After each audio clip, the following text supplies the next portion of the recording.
अब हम अपना एरिया स्टार्ट करने जा रहे हैं कोऑर्डिनेट ज्योमेट्री। और coordinate geometry is one of the important area because the examiner is going to evaluate certain concepts from this area, and we usually get one question from this area. तो coordinate geometry के अंदर हमारे focus areas क्या होंगे? Coordinate geometry के अंदर हमारे पास जो फोकस एरियाज होंगे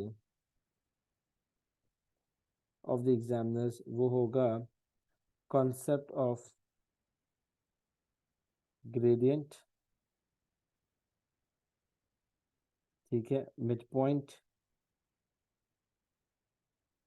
डिस्टेंस, ठीक है, उसके बाद concept of equation of a straight line,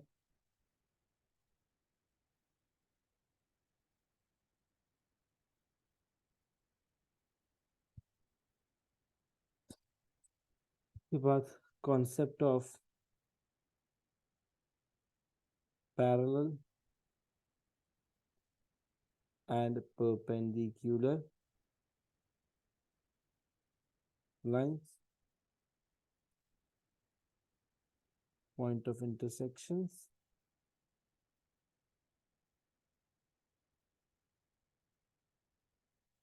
ठीक है, फिर application in figure based question.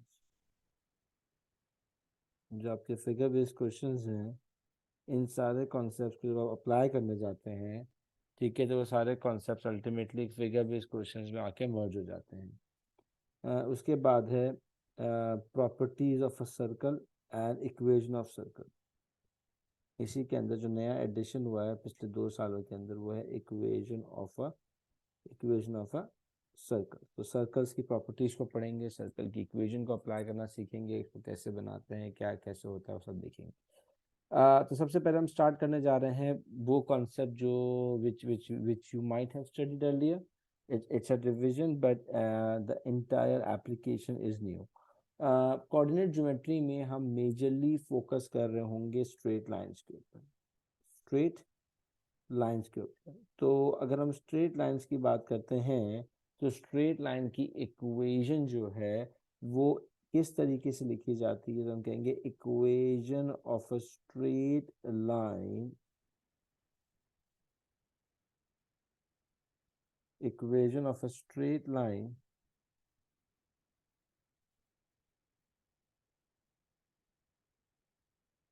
किस फॉर्म में होती है? y is equal to m x plus c की फॉर्म में होती है। Equation of a straight line किस फॉर्म में होती है? y is equal to m x plus c. इसे हम कहते हैं लीनियर इक्वेशन। इसे हम क्या कहते हैं? इसे हम कहते हैं लीनियर इक्वेशन। हमने अपने लास्ट चैप्टर के अंदर डिस्कस की थी एक इक्वेशन जिसे हम कह रहे थे क्वाड्रेटिक इक्वेशन, जो कि इक्वेशन ऑफ अ कर्व थी। अब हम बात करें लीनियर इक्वेशन जो कि इक्वेशन ऑफ अ लाइन है। लीनियर इक्वेशन क्यों कहलाती है? क्योंकि अगर आप रिकॉल करें तो x के ऊपर आपके पास जो पावर है वो कितनी है? वो पावर आपके पास है 1। तो इसीलिए हम कहते हैं इसको लीनियर इक्वेशन। लीनियर इक्वेशन हमेशा इक्वेशन किसकी होगी? इक्वेशन ऑफ अ लाइन की होगी। किसकी इक्वेशन होगी? इक्वेशन ऑफ अ लाइन होगी। अच्छा, अब इस लीनियर इक्वेशन में हमारे पास कुछ चीज़ें हैं टू रिमेंबर और टू अंडरस्टैंड। वो ये कि जो m है वो बेसिकली क्या होता है? What is m? m is basically gradient of a straight line, gradient of a line, ठीक है। और what is this c? This c is basically the y intercept, it is the y intercept, ठीक है। अच्छा, अब ये y intercept क्या है? ये gradient क्या है? ठीक है, gradient is basically defined as, what is gradient? Gradient is basically defined as a slope of a line, slope of a line। एक लाइन की स्लोप कितना है? स्लोप का मतलब ये हुआ कि this is slope of a line, this is slope of a line, ठीक है। जब किसी भी लाइन का स्लोप होगा तो उसे हम कहते हैं ग्रेडियंट। क्या कहते हैं उसे हम? Gradient of a line. ठीक है, तो अब जो ग्रेडियंट ऑफ अ लाइन है जिसे हम बेसिकली स्लोप कहते हैं, तो ग्रेडियंट्स की हमारे पास gradient can take different values. ठीक है, तो हमने कहा ग्रेडियंट की हमारे पास डिफरेंट पॉसिबल वैल्यूज होंगी। वो क्या हो सकती हैं? Gradient can be gradient can be positive, gradient can be negative.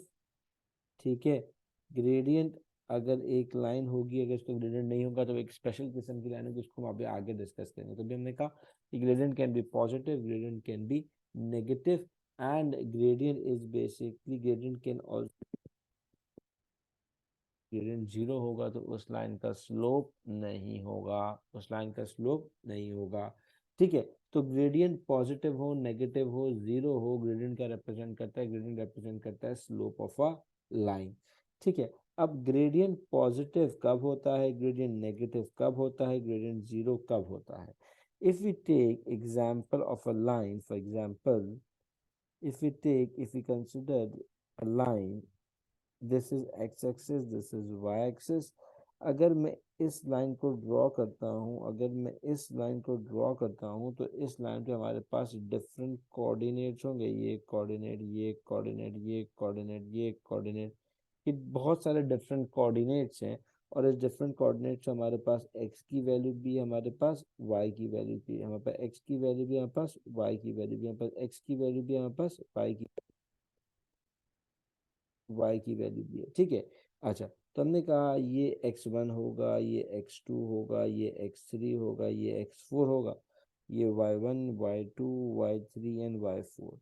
तो अगर गौर से देखा जाए, हर x की वैल्यू के साथ y की वैल्यू भी बढ़ती जा रही है। x की वैल्यू का भी इंक्रीजिंग ट्रेंड है और y की वैल्यू का भी इंक्रीजिंग ट्रेंड है।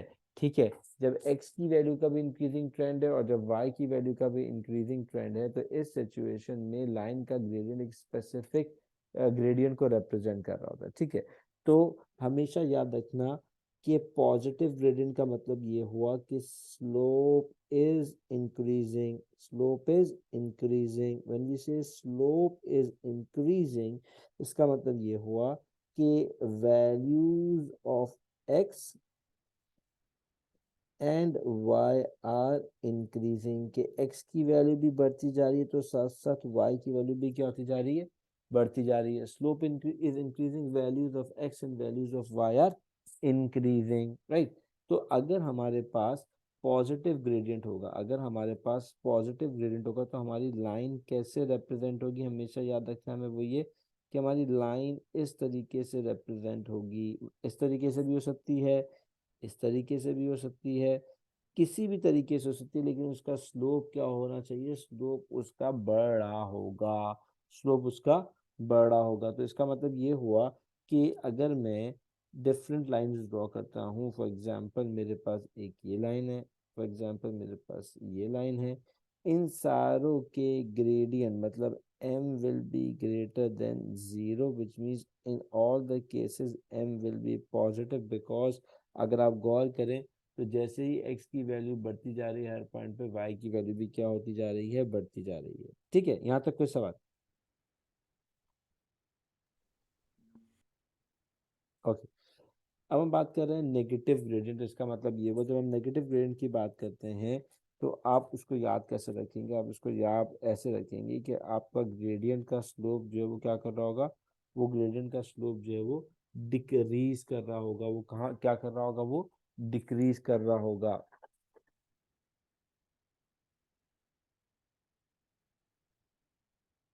स्लोप इज डिक्रीजिंग का मतलब ये हुआ कि अगर आप, फॉर एग्जांपल ये हमारे पास x की वैल्यू है, इसके रिस्पेक्ट में हमारे पास y की वैल्यू है। ये हमारे पास x की वैल्यू, इसके रिस्पेक्ट में हमारे पास y की वैल्यू, यहाँ पर x की वैल्यू, इसके रिस्पेक्ट में हमारे पास y की वैल्यू। ठीक है, तो आपकी x की वैल्यूज तो बढ़ती जा रही हैं, लेकिन आपकी y की वैल्यूज क्या होती जा रही है? डिक्रीज होती जा रही है। आपकी y की वैल्यू क्या होती जा रही है? डिक्रीज होती जा रही है। सो इसका मतलब ये हुआ कि इस ऐसी सिचुएशन में आपका जो ग्रेडियंट होगा वो होगा नेगेटिव ग्रेडियंट। तो जब हम बात करते हैं नेगेटिव ग्रेडियंट की, तो हम कहेंगे slope is decreasing, slope is decreasing, which means value of x increase कर रही है, but value of y decreasing. तो ऐसी सिचुएशन में हमारे पास हमारे पास लाइन कैसी बन रही होगी, हमारे पास लाइन बन रही होगी इस तरीके से या फिर इस तरीके से, किसी भी तरीके से बन लेस देन जीरो का, जिसे हम कहेंगे नेगेटिव. क्या होगा हमारे पास, ग्रेडियंट नेगेटिव होगा, राइट. अच्छा, यहाँ तक हमें बात समझ में आई. तो इसका मतलब ये हुआ कि अब हम ग्रेडियंट निकालते कैसे, वो सब चीज़ें भी हम देखेंगे, ठीक है.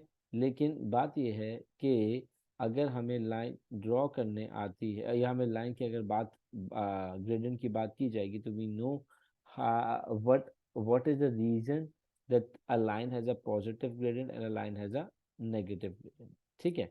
ओके, अब हम बात करते हैं एक और इम्पॉर्टेंट कॉन्सेप्ट की जो इसी के अंदर है, जहाँ हम ये देखेंगे कि लाइन का ग्रेडियंट जो है वो पॉजिटिव भी नहीं है, नेगेटिव भी नहीं है, ठीक है.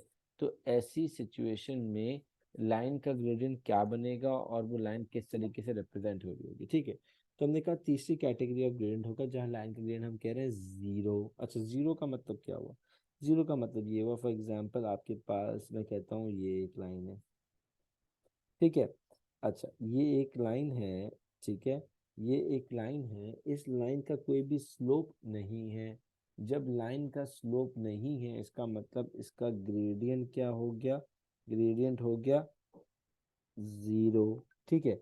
इसी तरीके से इसी तरीके से इसी तरीके से अगर मैं कहता हूँ कि मेरे पास ये लाइन बन रही है, ये लाइन बन रही है, इस लाइन का ग्रेडियंट भी, क्या इस लाइन का ग्रेडियंट जीरो होगा या कुछ और होगा, ठीक है. तो अगर हम देखें तो हम कहते हैं कि इस लाइन का भी स्लोप नहीं है, लेकिन ऐसी लाइन का जो ग्रेडियंट है उसे हम कहते हैं इनफिनिटी. क्या कहते हैं इसे हम, इनफिनिटी. क्यों, क्योंकि x की वैल्यूज चेंज नहीं हो रही है, y की वैल्यू हर पॉइंट पे चेंज हो रही है, तो ऐसी लाइन का ग्रेडियंट होगा इन्फिनिटी ग्रेडियंट, ठीक है.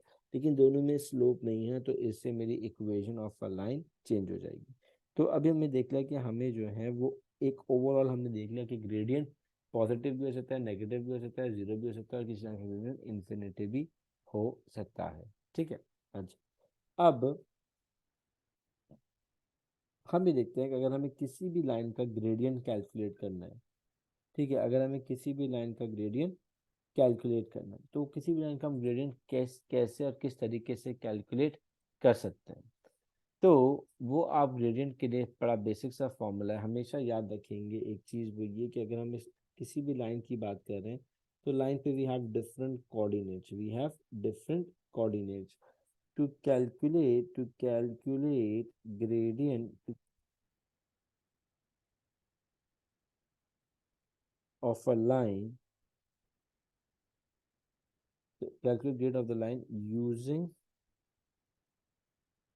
only 2 points, lying on the line. The points which are lying on the line, we need only 2 points. कोई भी 2 पॉइंट को यूज करते हुए आप ग्रेडियंट निकाल सकते हैं. फॉर एग्जाम्पल अगर हम कहते हैं कि ये पॉइंट हमारे पास दिया हुआ है, फॉर एग्जाम्पल 1 3, ये पॉइंट हमारे पास दिया हुआ है 2 6, ये पॉइंट हमारे पास दिया हुआ है 3 8, और ये पॉइंट हमारे पास दिया हुआ है 4 10, ठीक है. मैं चाहूँ तो A B C D, मैं A और D को भी यूज करके ग्रेडियंट निकाल सकता हूँ, ए और बी को भी यूज करके निकाल सकता हूँ, बी और सी को भी यूज करके निकाल सकता हूँ. I can use any 2 point on the line to find gradient of a line, ठीक है. तो ग्रेडियंट ऑफ अ लाइन का फॉर्मूला बड़ा बेसिक है, वो है कि अगर हमें किसी भी लाइन का ग्रेडियंट निकालना है तो उसका फॉर्मूला है y2 minus y1 divide by x2 minus x1, y2 minus y1 divide by x2 minus x1.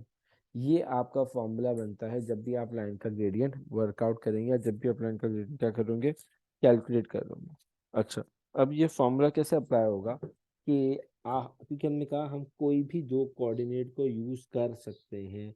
तो हमने कहा फॉर एग्जाम्पल मैं ए और डी को यूज करना चाह रहा हूँ, तो हम कहेंगे कि चाहे मैं ए डी को यूज करूँ, चाहे मैं ए बी को यूज करूँ, चाहे मैं ए सी को यूज करूँ, चाहे मैं बी सी को यूज करूँ, मेरे पास क्या आएगा, gradient of the complete line.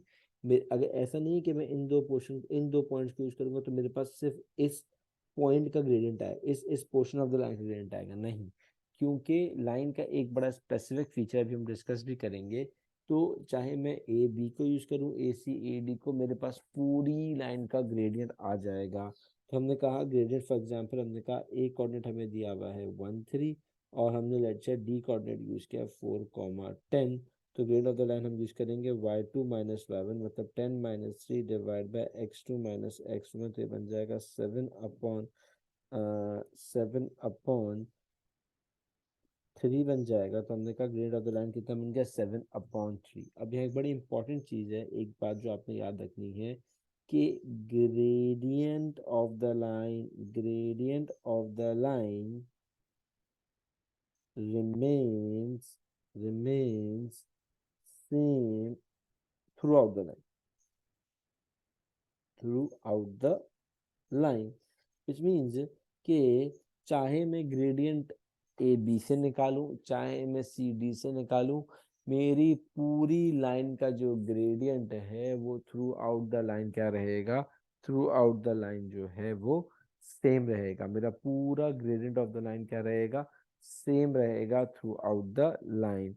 So line का ग्रेडियंट हर पॉइंट पे चेंज नहीं हो रहा होता है। इसका मतलब अगर आप दो पॉइंट को यूज करके भी ग्रेडियंट निकालेंगे तो अल्टीमेटली मेरे पास सारे पॉइंट्स का ग्रेडियंट ही आएगा।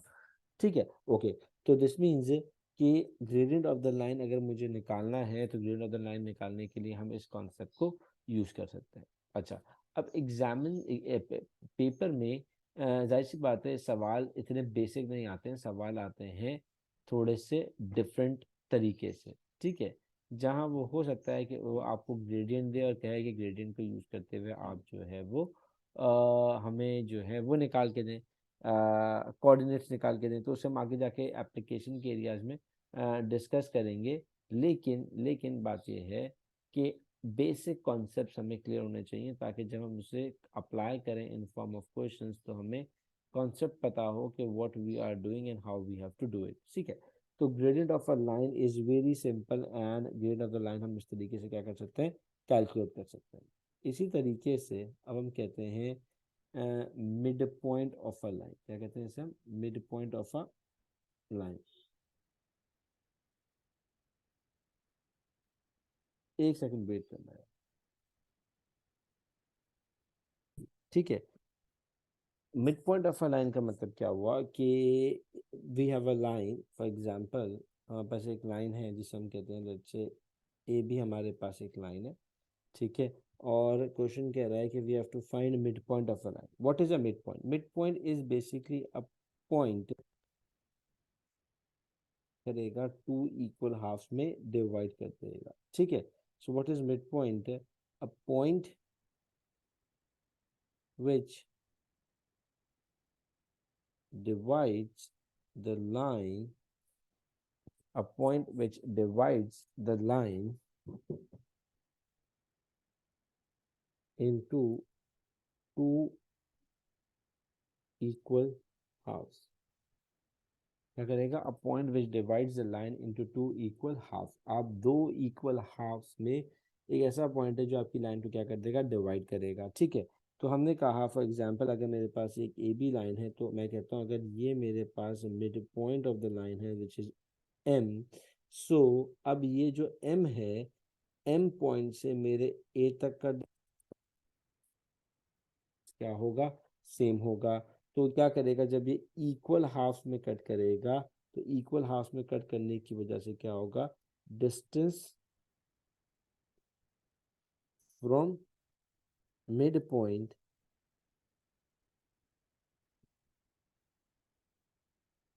respective points, distance from midpoint to both respective points will be। अब अगर मैं कहता हूँ लेट्स से मेरे पास एक मिड पॉइंट दिया हुआ है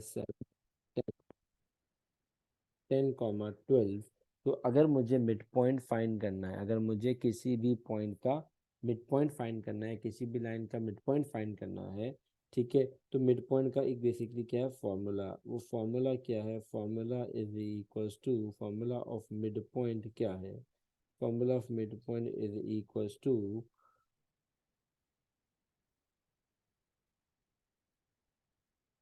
x1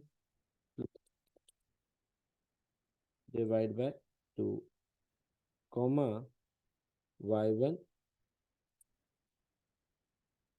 2। ठीक है, क्या मतलब हुआ, जब मैं ये फॉर्मूला अप्लाई करूंगा तो मुझे ए बी का मिड पॉइंट मिलेगा, क्योंकि जब मैं मिड पॉइंट की बात कर रहा हूँ तो I need X coordinate and I need Y coordinate. मुझे क्या चाहिए, मुझे एक्स कोऑर्डिनेट भी चाहिए, मुझे वाई कोऑर्डिनेट भी चाहिए। ठीक है, अब वो एक्स कोऑर्डिनेट कैसे निकलेगा, वो एक्स कोऑर्डिनेट ऐसे निकलेगा कि हम जिस पॉइंट, जिस लाइन पे जिन पॉइंट का मिड पॉइंट निकालना चाह रहे हैं, उन दोनों पॉइंट की एक्स की वैल्यूज को क्या कर लेंगे, हम ऐड अप करके डिवाइड बाय 2 कर देंगे। तो हमने क्या कहा, x1 प्लस x2, ये मेरा क्या बन जाएगा x1, ठीक है, ये मेरे पास बन जाएगा मेरा x2, इन दोनों को ऐड करके हम डिवाइड बाय 2 करेंगे तो अपना जो पॉइंट आएगा वो x coordinate of mid point आ जाएगा। ठीक है, इसी तरीके से हम करेंगे y1, ठीक है, प्लस y2, तो ये बन गया हमारे पास y1 प्लस y2, दोनों को ऐड अप करके डिवाइड बाय 2 करेंगे तो हमारे पास क्या आ जाएगा, y आ जाएगा,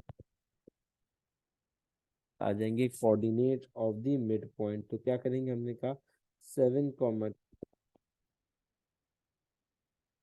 हमने कहा 2x की वैल्यूज को एडअप करेंगे, 7 + 10 divide by 2 comma 10 + 12 divide by 2, right. तो ये बन गया 17/2 और ये बन गया 22/2, राइट।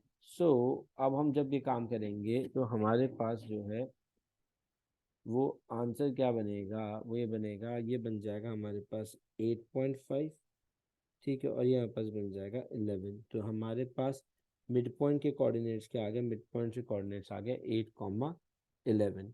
ओके, तो this is the concept of mid point of a line. अब mid point of a line पे कभी कभार आप एग्जामिनर को देखेंगे वो बैकवर्ड वर्किंग कराएगा। अच्छा, when we say backward working, what do we mean by backward working?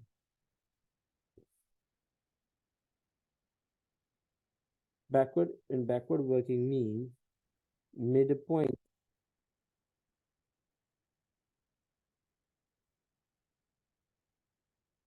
midpoint will be given, ठीक है, मिड पॉइंट हमें दिया हुआ होगा और हमें क्या चाहिए होगा, वी विल रिक्वायर या we will be needing coordinates of a line. हमें क्या चाहिए होगा, हमें चाहिए होगा कोऑर्डिनेट्स ऑफ एग्जाम्पल। एक लाइन हमारे पास दी हुई है सी डी और हमें उसका मिड पॉइंट दिया हुआ है, फॉर एग्जाम्पल सी कोऑर्डिनेट हमें दिया हुआ है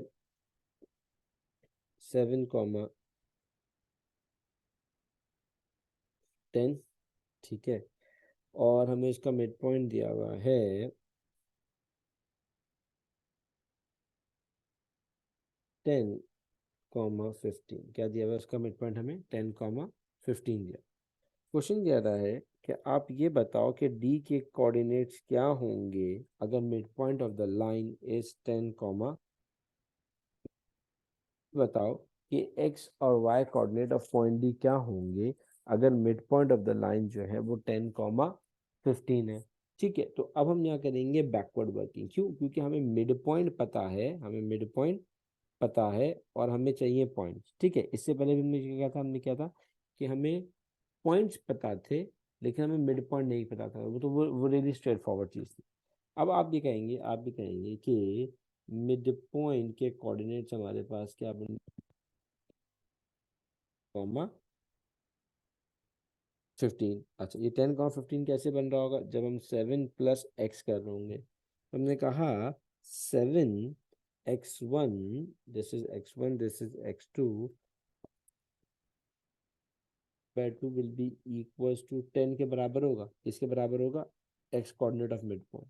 इसी तरीके से 10 + 5 divide by 2 will be equals to 15।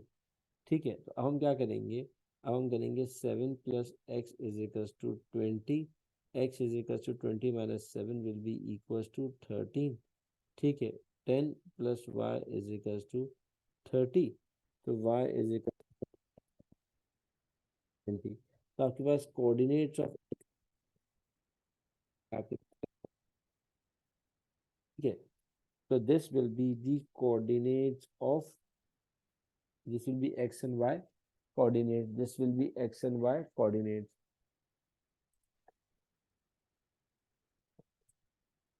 यहाँ तक कोई सवाल, एनी क्वेश्चन?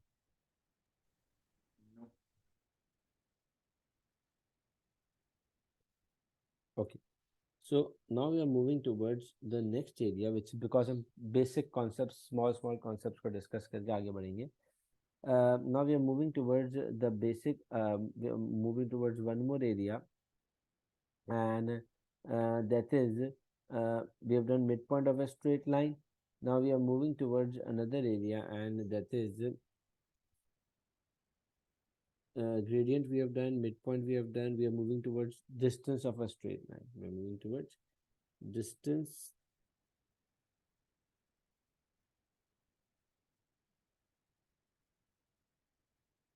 किसी भी स्ट्रेट लाइन का डिस्टेंस कैसे निकलता है, स्ट्रेट लाइन के डिस्टेंस की एप्लीकेशंस क्या हैं। Okay, so distance of a straight line, for example we have a line, and we have point A, we have point B. A is for example 3,5 and B 15, ठीक है। Now we need to know that how we going to find the length or the distance of line AB, ठीक है। So distance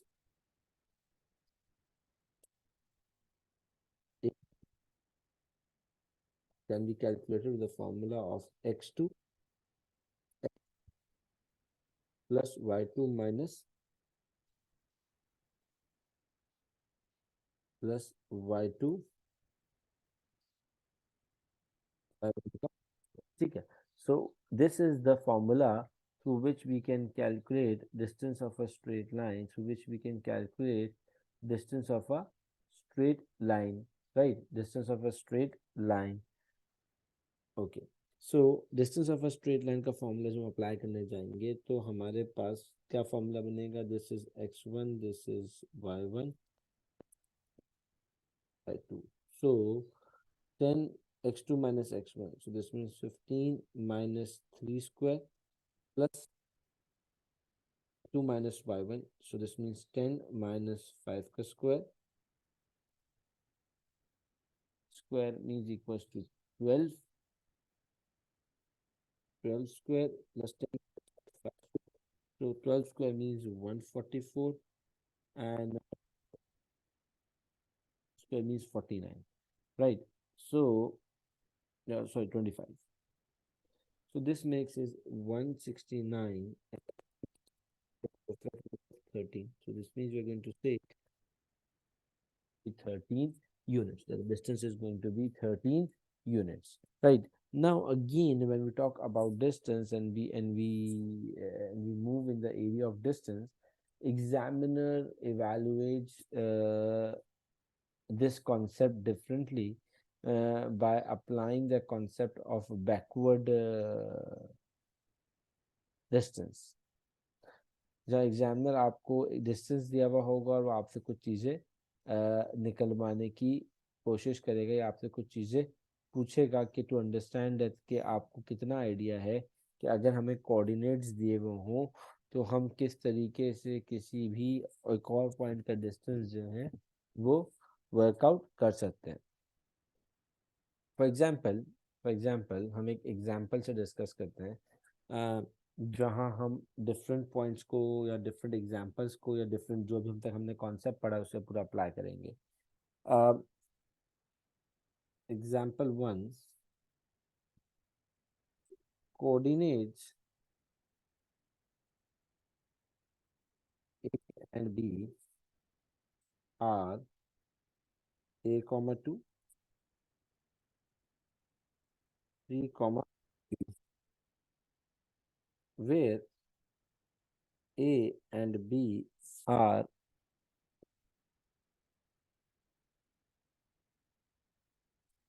the distance AB is under root 125 units. AB is 25 units. And gradient of line, gradient of line AB. Question is saying find value, find possible values of A and B. Now इस question के अंदर हमें coordinate की एक value नहीं पता, दोनों coordinate की एक एक वैल्यू हमें नहीं पता। ठीक है, दोनों कोऑर्डिनेट की एक एक वैल्यू हमें नहीं पता। हमें ए कोऑर्डिनेट के अंदर ए की वैल्यू नहीं पता, एक्स की वैल्यू नहीं पता, और बी कोऑर्डिनेट के अंदर वाई की वैल्यू नहीं पता। तो सबसे पहली चीज तो एग्जाम में आनी चाहिए वही, क्योंकि हमें कितनी वैल्यूज अननोन है, हमें हमें unknown है, कितनी values unknown है, two values are unknown, and whenever two values are unknown, to find that value, what we do, to find that value, what we develop simultaneous equations। हम क्या करते हैं, हम simultaneous equations को develop करते हैं ताकि हम दो अननोन वैल्यूज को निकाल सकें। नाउ अब हमारे पास टू पीस ऑफ इंफॉर्मेशन है जिसे हमें एनालाइज करना है, जिसको हमें यूज करना है। एक पीस ऑफ इंफॉर्मेशन क्या है कि हमें डिस्टेंस दिया हुआ है, ठीक है, और सेकंड पीस ऑफ इंफॉर्मेशन क्या है, हमने ग्रेडियंट दिया हुआ है। ठीक है, अच्छा हम वन बाय वन स्टार्ट करते हैं। हमने कहा ग्रेडियंट की बात करते हैं। हमने कहा gradient of A B will be equals to y two two, this means y2 minus y1, y2 minus y1 divided by x2 minus, so we are going to say b minus b minus 2 will be equals to 6 minus 2, so b will be equals to 6 minus a plus 2, so b will be 8. So we have one equation a b in terms of a. Now we need to develop another equation using the concept of distance. So distance of AB will be equals to 125. So this means B equals to under root of A. This means 3 minus A, 3 minus A, x2 minus x1 whole square plus y2 minus y1. What is y2? y2 minus y2 minus y1. Root 125 is equals to 3 minus a square plus b minus 2 whole square.